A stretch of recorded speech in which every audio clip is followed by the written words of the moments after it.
Alright, hello everyone, and welcome to a brand new series in which we are going to go through the Olympus tournament. Now, we've done Olympus a couple of times before, but this one's going to be a bit different, because someone in this call with me was in this game. Hi, Ezio. Hello. You were playing as Austria, I'm correct, right? Yeah. Yeah, and this begins your journey through the Olympus tournament. This series is going to look at your games as we go on through, and this one specifically was a qualifier. Do you want to go ahead and start talking about why you got into the tournament, why you were in Olympus this time around? That's a really good question. And I honestly don't know why I decided to do Olympus this time.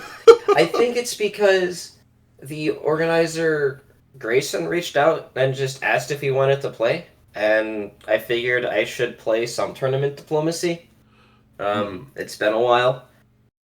And I decided to join. Yeah, I think that's it, really. I felt like joining this one. I mean, it is, like, I think we're both kind of known for tournament play from a very, very long time ago, right? And then there's been a long time span when we've just been playing casual games and commentating. Yep. And now you're finally delving back into the world of competitive diplomacy again, which I still am not, because I would like no one to see how bad I am in competitive settings. But you're willing to put your reputation on the line for this, right? So this game is going to go really, really well. Say this game is a testament to the fact that even great players can't win them all. Especially when great players draw Austria. Is that right? Yeah, Austria or Turkey, really. Yes. We'll get to that one later, sorry. Alright, well, so, this spring 1901, do you want to talk through your thoughts on it? Yeah. So, this year is spring 1901, and the timing of this game. This game had a very weird start, in that, first of all, the start of this game lined up pretty closely with, I think it was the start of 6 Weeks of Chaos. Oh my god. All the way back then. And so 6 Weeks of Chaos was taking most of my time. And this game was paused for a week-ish. Right around then. And with these phases were long form, there was a pause. I sent out press to everyone, but I didn't send out, daily press to everyone. I didn't do lots of follow-ups. I didn't create any very long established plans. It's winter of 01, or not even winter, sorry, it's spring of the first phase. I sent out press to everyone. I'm like, alright, I'm Austria, let's be friends. Italy, let's be friends. Turkey, etc. And then, pretty generic stuff, and I think I got messages back from most people, and I, responded once or twice in the phase, but I was not that active for this week-long pause in the opening. And I do think that bit me in the ass, because Italy did this opening. Yeah. And Italy did not tell me about this opening. And Italy did tell Turkey and Russia about this opening. Mm-hmm. And neither of them tipped you off either? Nope. Ouch. Nope. Not until after the fact. That is not a good start. And if you're Austria, and Italy is coordinating with Turkey and Russia against you, in spring of 01, you've got problems. And so I go into crisis management mode, as they say. I offer to let Russia into Galicia, and then I'll support them into Romania and Bulgaria. We can be friends. Galicia is just, hey, I don't think I can defend Galicia anyways. I need to try to cover as many centers as possible. I offer to get Turkey on side, but obviously I know that Turkey is just gonna work with Italy to kill me, so there's really not much I can offer. And so at this point, it's basically I need to convince Italy that, hey, even if you kill me, then you shouldn't kill me until you get evidence that Turkey and Russia are going to fight afterwards. Otherwise, they're just going to continue the juggernaut and kill you. And that's basically my main pitch, because I'm hoping to get Italy back on side. But you know what? Sometimes, your pitches aren't going to be very successful. And I think we can go look at the moves for the next phase. Well, I just to wanted get a sense. to, quickly say before that, there's often a choice when you're in this kind of situation, right? Which is, do I reinforce Greece and make sure that I hold a strong line in the Balkans to keep Turkey in check? Basically give up Trieste because of that, and hope that you can flip the Italian? Or do you go back, try and hold the Italian off, and then in that case, Turkey is almost certainly going to become strong, right? And things become very, very difficult from that point. So, yeah, this is... I'm very, very interested to see which approach you're going to end up taking here. I chose to cover Trieste. I chose to support Serbia back into Trieste. So in my dream, what the moves that could happen here are that Italy supports themselves into Trieste, and Turkey goes for Serbia. So I bounce out of Trieste, and I get Serbia and Greece, and I get 2 builds, and my position honestly looks kind of fine. In that universe. And then hopefully I can make peace with Italy and everything's fine. Italy instead went for a fun option where if I had chosen to self-bounce in Trieste, they would have, they were supporting Vienna into Trieste, so Vienna would have ended up in Trieste, Tyrolia would have ended up in Vienna, and then I would have still ended up with Serbia and Greece, so I'd have still been +1, building in Budapest. But instead, I did this to make damn sure that Italy got nothing off of me, and that if anyone gets anything, it's going to be Turkey, and Turkey's going to be huge, and then I'm going to still build an army in Budapest, and have this isolated fleet in Greece that can't really do anything. Yeah, this is kind of curious to me, right? Because I would never expect an Austria to self-bounce in this position. Just because if Italy is attacking you, they're almost certainly going in with 2, right? So self-bounce doesn't do anything. It's not much, yeah. There's a chance some Italies here go risky, and they move into both Vienna and Trieste, actually. Because it's similarly common for Austria to just, not try to defend this. Paradoxically, right? If they are supporting themselves into Greece, then Vienna can't save Trieste, right? So sometimes Vienna just moves to Galicia or whatever. And I suspect we'd made a deal with Italy where, they wouldn't attack me or something. And, I think that was a deal that we'd made. And so maybe if I'd actually stuck to theoretically what the deal was, then it would have been fine. But there's some deals that you make that you know aren't going to happen. Mm-hmm. But, yeah, so after the fall of 01, my position looks kind of cooked. Because there's a Turkey in Serbia and Bulgaria. So, yeah. I do see Russia decided not to go into Galicia, so that's a plus, right? That's great. Yeah, I mean, sure. It doesn't really matter. Look, this move is really interesting to me, Bulgaria to Serbia, because here as Turkey, I think I always hit Greece. Just because I know that if I know that Austria is trying to defend themselves against Trieste, Greece is the way that you neutralize Austria, right? You guarantee that Austria is going down 1 by doing that. Because either Italy is going to take Trieste, or you're going to bounce Austria out of Greece. Serbia can't do both defensive moves. This is a kind of high roll move, and I guess it makes sense with what Italy was doing, but if you had just chosen to support that to Greece, then... or just if Italy had gone in with 2, then suddenly this does nothing at all, right? It's, No, this move, the way that these moves went down, I made the worst possible defensive moves, but also... I think these are good defensive moves. It's just sometimes you get outplayed. Yeah, that's true. I mean, I don't think there's... I really don't think there are other moves that are reasonable here, right? You see, if I've supported Vienna into Trieste, then that gets super blown out, right? Anything that involves Vienna moving is really bad. Mm-hmm. And so... I don't know. Yeah, really the only thing that counts as this completely would be Serbia's support. Albania to Greece, but Something that involves Serbia holding is just it looks very funny. Yes. yeah. Um, I assume as that would be what I would do in this situation. I would just support Albania to Greece. But I would probably also tell Italy that I'm doing that and say, hey, look, we need to peace out or the Juggernaut is going to run over both of us. You are going to die in the long term if you do this. Like, okay, if you go into Trieste, please go in from Tyrolia or something, and then we can work something out. And that probably means they don't put these orders in the first place, so they'll just go in. So my strategy wouldn't really have countered this. But yeah, anyway, I think different line and press, right? Then the moves that they're going to make might be different. Yeah. Because I told Italy, you're not getting anything from me. Mm-hmm. Like, if you do, it'll be way later, and Turkey is going to get everything they want and more, and you're going to lose.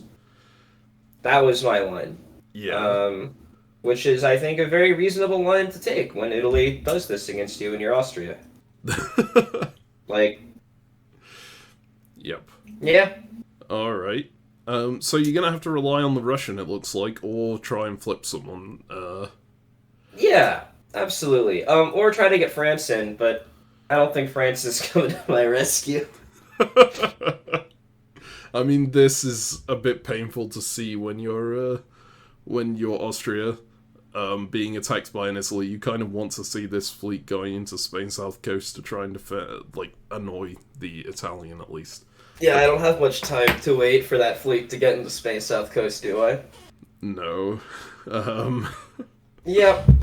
Alright, but yeah, so I think we can go on to winter and see what happens. Winter 1901, when it loads. There we go. So you do get a build. Yeah. Just one. And it seems like a lot of fleets going down. Yeah, this gave me a lot of hope.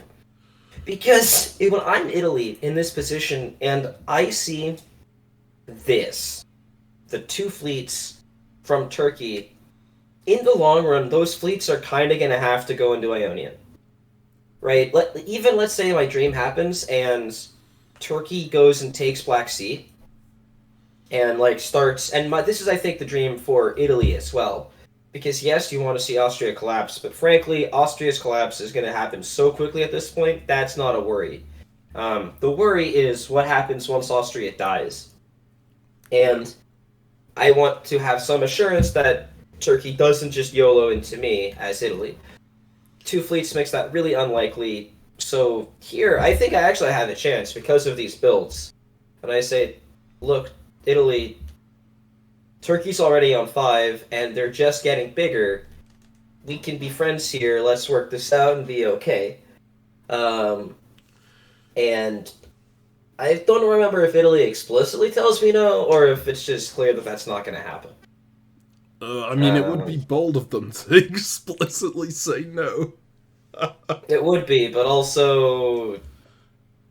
Yeah. They were quite bold about it, I assume. Yeah, they definitely multiple times in this game told me they were not going to work with me. Mm-hmm. That was definitely a thing that happened in press. Ouch. Which, never a good sign. Yeah. Yeah. God, alright. So, this all feels hopeless. And the army in Warsaw, right? Not even in the north. So, there's no hope that's right. What's that going to do? Of course that's going to help mess with me. So. Yep. Yeah. This would be a nice point for Army Moscow if they were going against Turkey and but I mean, it can't do anything, right? Army Moscow. It wouldn't get that. It does literally nothing ever, so... It would cover St. Pete, right? Anyways, look. I'm not feeling great about this position. And you don't say. we can look at it in the spring of 02. We can take a look. Alright, let's go to spring 02 here. Yeah. Yeah. Well, you do manage to get Turkey out of Serbia, which is something. Yeah, at the cost of losing Greece and Trieste. Yeah, I mean, so Greece is never really defendable in that kind of position, right? The whole problem is that that fleet is effectively useless on defense, as Austria always. You can use it to defend Trieste, but there's so much of your land that it can't get to or interact with that if I'm getting full-on attacked by Italy, or well, by Italy mainly, I usually want that fleet off the board sooner rather than later. So I'm kind of surprised you moved it up to Albania here. Well, because I recognized I was ceding Trieste, and so I was planning on using it to retake Trieste. Gotcha, yeah. Surely now, though, Italy looks at this and goes, whoa, there's a lot of fleets here, there's a demilitarized Black Sea,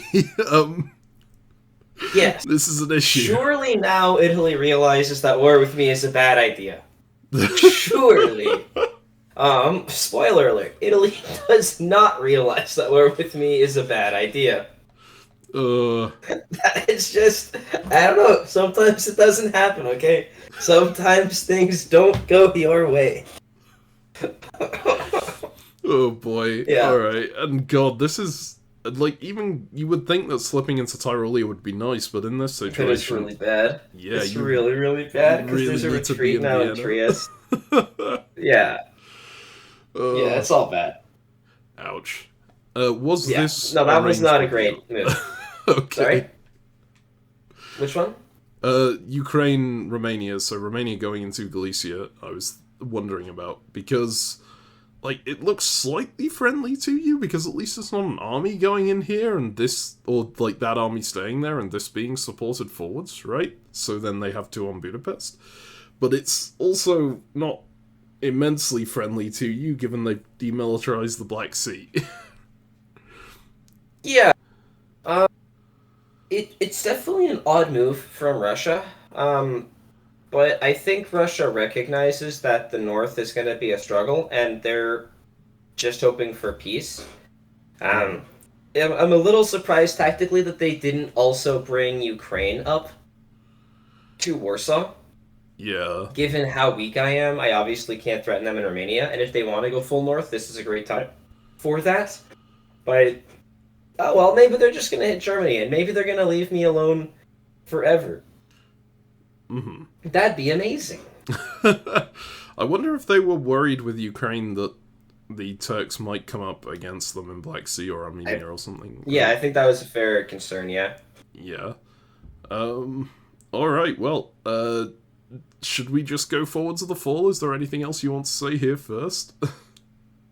No, let's go see the fall. Let's take a look. Fall 1902. Ouch.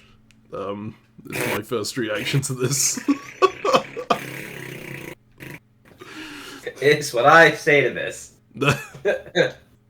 Yeah, I mean, I did not set myself up for success, as they say, with this move into Tyrolia. Mm-hmm. But also, at some point, Turkey's not trying to take Ionian, Italy's not trying to defend Ionian, Russia's not trying to mess with Turkey. Russia's, in fact, helping them mess with me by cutting Budapest. Yeah. Oh dear. Yep. And even if Russia was helping you, it looks like Russia wouldn't be able to for very long, given the situation Russia is facing up north.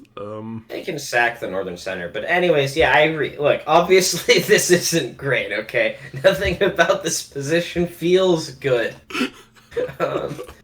Yeah. Okay. Well, I want to. Yeah, good side of that. You can take the fleet off, right? I can take the fleet off. How wonderful. I don't even know if I might keep it on. We'll see. I forget, honestly. I think I'm offering to support Turkey into Ionian. Oh, right. Interesting. That was a pitch that I was making. That was a big pitch that I was trying to make to Turkey. Was just, hey, let me support you on Ionian. Right now, you can get it and crack it. Obviously, Turkey didn't care about Ionian, so it's fine. Alright, so, yeah, are you still trying to pitch to Italy or not here? Yeah, I pitches to everyone just saying, hey, right, there's problems here, but obviously I recognize these pitches don't always work. Mm-hmm. So. Yep. Yeah.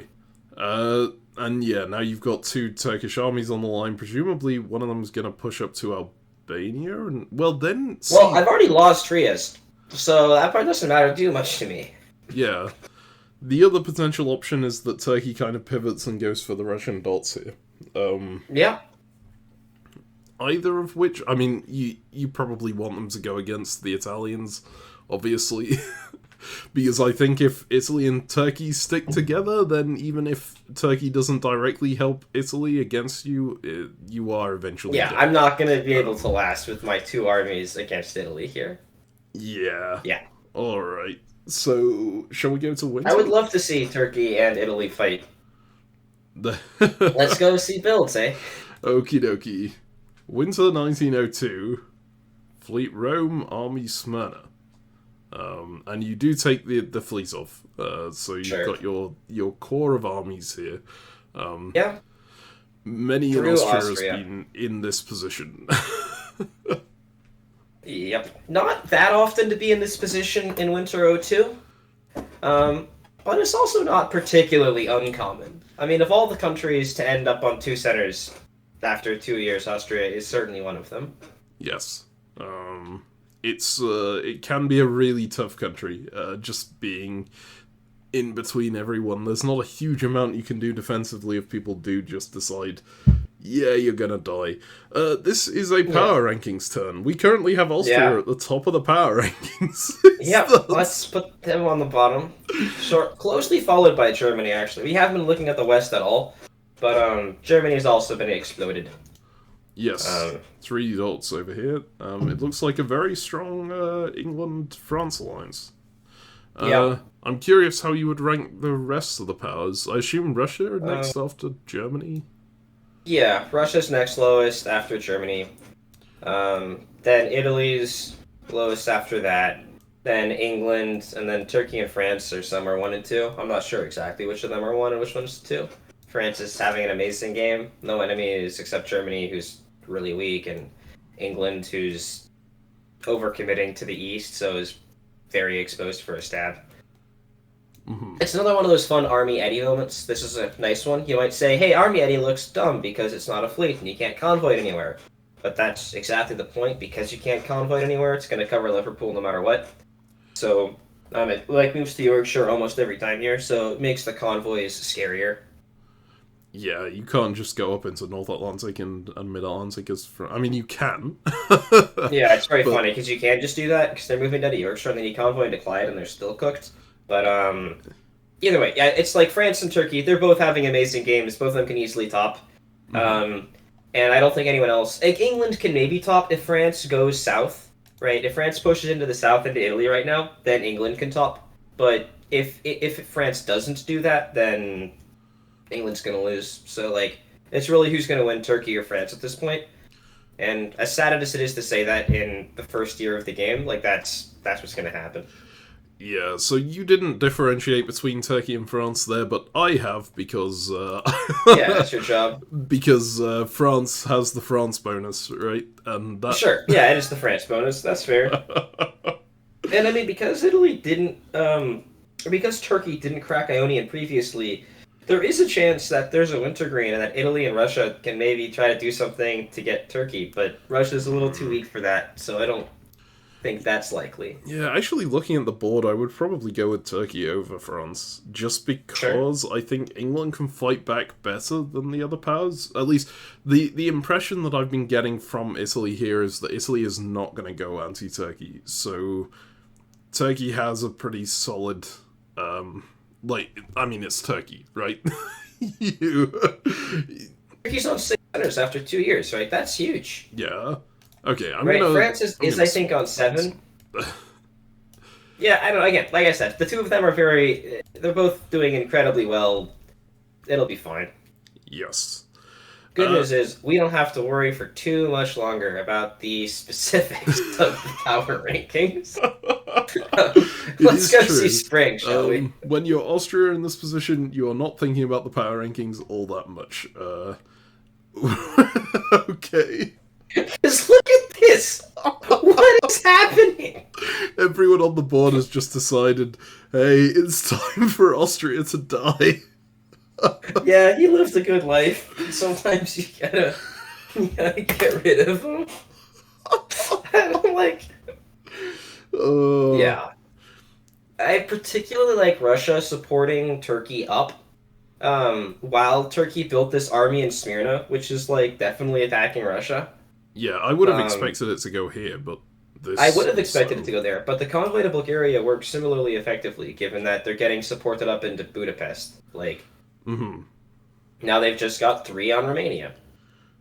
Yep. Uh, I'm kind of curious whether this was arranged down here, right? Almost everything between Turkey and Italy is arranged. Okay. Just 100% of everything. Mm-hmm.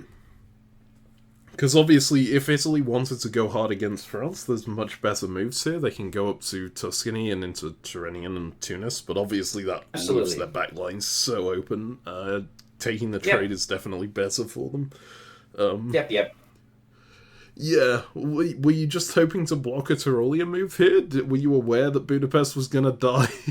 I mean, look, man, what do you want from me? I got 2 units, they got 3. He can't hold it, might as well get position. Better this than have Budapest popped, right? Yeah, that's fair. Uh, God.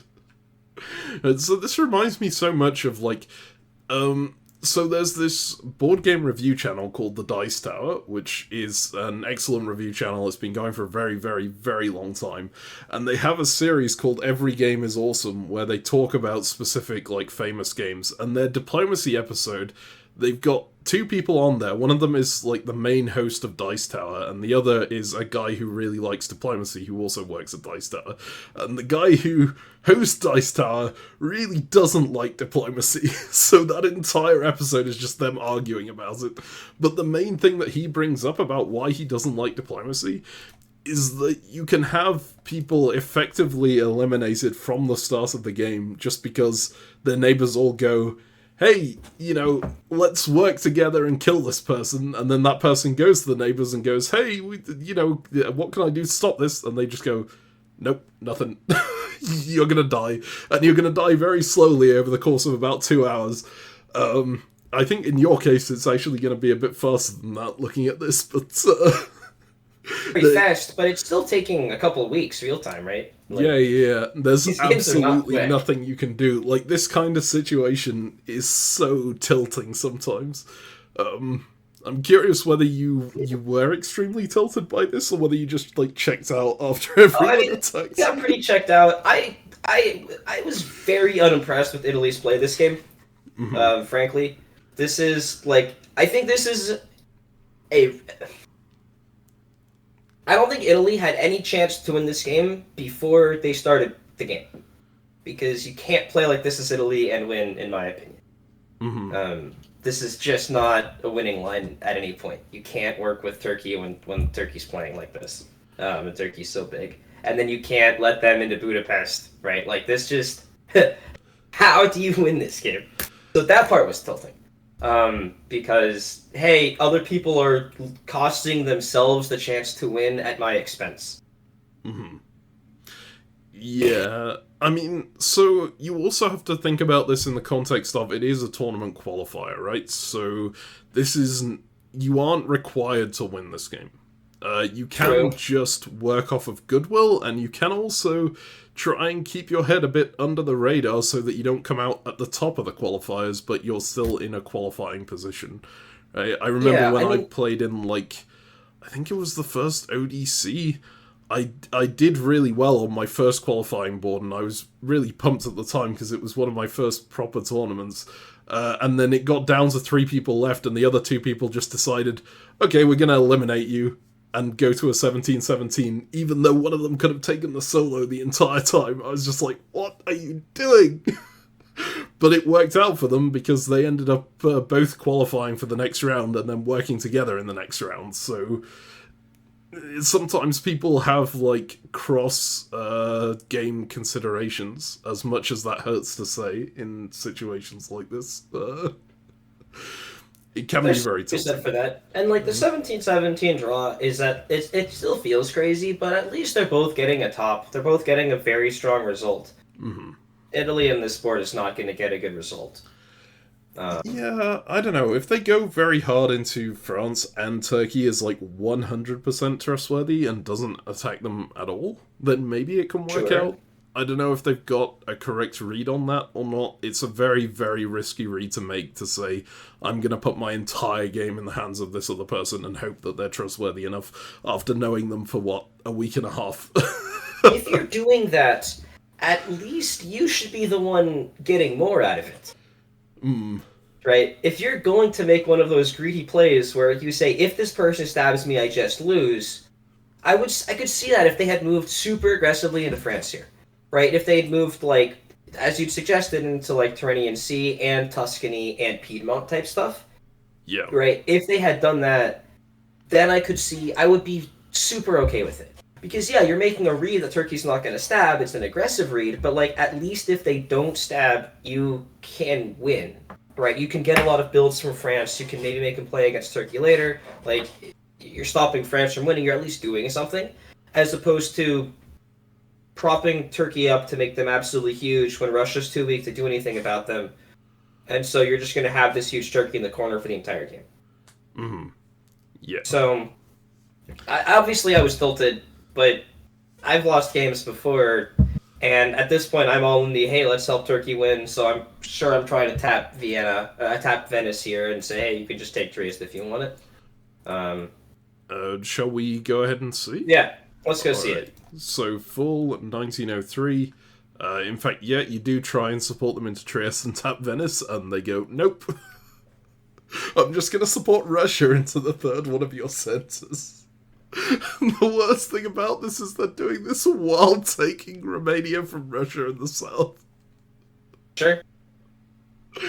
Incredible. Russia gained 2 centers from Berlin and Vienna, but isn't actually building because they lost Sweden and Sevastopol. Romania, yeah. I think... Romania, yeah, sorry. I think in this Here's position, where they should have popped Sweden. I would pop both of these and then just build 2 at home. Because at this point, Fleet Sevastopol is never getting out, right?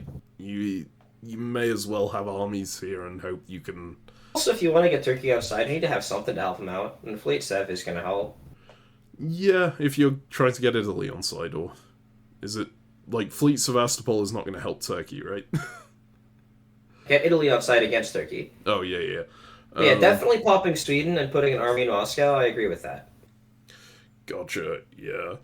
I think at this point, as Russia, I'm pretty resigned to the fact I'm not going to win this game, so I probably focus on, like, controlling this area right here, and hope that I can align myself with Turkey enough that they don't kill me. It's a tough one, though. Yeah. Yeah. I mean, look, Italy had a good read on Turkey, right? That Turkey wasn't just going to kill them. And that's good. That's important. Italy is building, right? After fall of 03, Italy is going to be on, whatever, 6 centers, which is cool. It's just... I value 6 centers that I can maybe hold, and I don't particularly care about being a 6-center Italy versus an 8-center Turkey with Russia and Austria already dead as Italy. So... Yeah. Yeah. Welp. Anyways, this is the end of my game. I am eliminated, and it is Winter 03. I think viewers will be quite curious as to how the game turned out. So should we just... Yeah, you can just skip through to go to the end. The end position, it has France as top at like 15 centers, Italy in second on like 11, Turkey on second at like 11. And I do believe that Turkey at no point stabbed Italy, and Italy still did nothing the entire game and lost. I mean, you can see even on the turn where you're dying, right? Fall 03, France is going to do really, really well. They gain Holland, they get the convoy into Wales. They have Liverpool surrounded and London guaranteed on the next turn, right? Yep. I don't know if England... Actually, England might have got a build here. No, they lost Holland and gained Sweden, so France is just going to dominate here. So this fleet coming in here is worthless. You can't do anything with one unit against a France this strong. It's a strong... It's like a useful unit to try to stop France from running away with it. And that is important if you're trying to help Turkey win the game. Yeah. I mean, so... The problem is if you're hard aligning yourself with Turkey, right, you need to have the power position over France. And this was what you mentioned before about them going all in on France being potentially a better idea here. Because the fact that they've gone in with just a little bit means that France can reinforce this and fight it back. And they're probably going to be powerful enough to just keep pushing. Like, you're not going to win this war with one unit on this front. France built probably a fleet in Marseille, and they're going to have a guess for defending Marseille or Spain this phase. And then they're probably... Oh, they put an army down? Sure, same thing. They're going to try to defend Marseille and Spain, and then we'll be doing some guesswork. Oh, England did put something down in Eddie. Oh, interesting. I guess, yeah. Yeah, but... Yeah, maybe they, like, disbanded something or whatever, I'm not entirely sure. But, I don't know. Yeah. Like, you're not going to get many builds from this as Italy, because France is going to continue getting builds from England. They're still going to get Liverpool and London this year, so, yeah.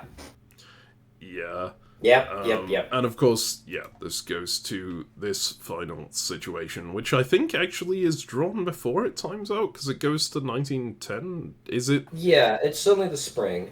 Mm-hmm. Yeah. So they decide to draw it with France on 15, Turkey on 11, and Italy on 3, England on 5. These games are using tribute scoring, which won't matter for this one because Ezio scored 0, I believe. Yes. Yes. But it might matter for other qualifying games. So the general idea of tribute is that you want to be in first place on the board, and you want to have as much of a gap between you and the other powers as possible, because basically every power has a certain score and then gives a certain amount of that score to the leader as tribute, based on how far behind that leader they are. So France gets quite a large score here, because they're a long way ahead of several powers, although... I mean, even 4 centres is a decent gap, and they've got that over Turkey as well. So it's going to be a really good score for France here. I would be very surprised if France didn't make it through to the next round. Yeah, so one of the things about Tribute is that you do want there to be more powers alive. And so that's part of why this game is great, because there are so many. But 3 powers have been eliminated, Germany, Austria, and Russia. Mm-hmm. Which helps, because every power that you are ahead of in Tribute gives you a lot of score for being in first. And so Italy being on 3 centers and small like this is perfect, because they're tiny. And in fact, Italy is so small in this position that, like, they could gain dots but not get any score for a while due to the oddities of Tribute scoring, because there's like a limit to how many centers you can sell. It's like, it's a very odd scoring system. But being so small like Italy and England is just good for the board leaders. Like, France would lose score if they eliminated Italy here, I think. Oh. Or maybe if they eliminated Italy and got all 3 dots, they would solo, so that would obviously break it. But like, if they gave 2 dots off Italy here and then Turkey gains 1, I think France's score goes down. Mm-hmm. Which is fun. But that was my game as Austria. Hard fought, well played. The short, sad tale of Ezio's first qualifying game. Sometimes things just don't go your way. What can you say? Even when you're a well-known diplomacy commentator, you can still fail. Well, these games were anonymous, by the way. Just okay, so people didn't know that you were Ezio coming into this. Yeah, so they weren't killing me just because I was Ezio. This is just because I'm bad. Mm-hmm. Okay, well, anything you want to say to wrap up here? When you guys lose to Austria, don't feel bad. Perfect. Alright, well, thank you very much for watching, and we'll see you in the next one for a game that might go a little better.